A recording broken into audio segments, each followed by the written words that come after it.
দেখো এখানে একটা এমসিকিউ সলভ করতে দেয়া আছে, তোমরা দেখতেই পাচ্ছ বিভিন্ন প্রকার আগ্নেয়গিরি এবং বেশ কয়েকটি আগ্নেয়গিরির নাম। এখানে বাম স্তম্ভ ডান স্তম্ভ মেলানোর জন্য ভ্যারাইটিস অপশন আছে, সঠিক অপশনটি খুঁজে বের করতে হবে। তোমরা যদি জানো অবিরাম আগ্নেয়গিরির নাম, অবিরাম আগ্নেয়গিরির সবচেয়ে যেটা বড় উদাহরণ সেটা হচ্ছে ইতালির ভিসুভিয়াস। তাই আমার এর সাথে মিলে গেল 4, এখানে অপশনে আমরা দেখছি এর সাথে 4 আছে। সবিরাম আগ্নেয়গিরি অর্থাৎ কিছু সময় অন্তর অন্তর বিরতি দিয়ে এই রকম অগ্নুৎপাত হয়, তার উদাহরণ হচ্ছে স্ট্রমলি।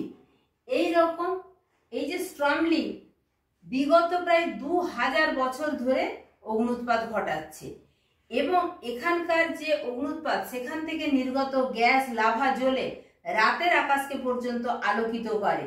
বাতিঘর যেমন আলো দেখায় সেই রকম ভূমধ্য সাগরে যে জাহাজ চলে সেই নাবিকদের আলো দেখায় স্ট্রমলি। তাই একে ভূমধ্য সাগরের আলোক স্তম্ভ বা light house of the Mediterranean বলে। এটাও কিন্তু এমসিকিউ এর জন্য খুব একটা গুরুত্বপূর্ণ। তাহলে আমরা অবিরাম জানলাম, সবিরাম জানলাম। এটা কিন্তু ভীষণ ভাইটাল মনে রাখার জন্য যে মৃত আগ্নেয়গিরি মায়ানমারের পোপা, তাহলে ডি এর সাথে চলে গেল 1। এবং সুপ্ত আগ্নেয়গিরি এটা হচ্ছে মাউন্ট ফুজি, জাপানের মাউন্ট ফুজি। এটা জাপানের যে হোক্কাইডো হনসু শিকোকু কিউশু 4টে দ্বীপ, তার হনসু দ্বীপে অবস্থিত মাউন্ট ফুজি।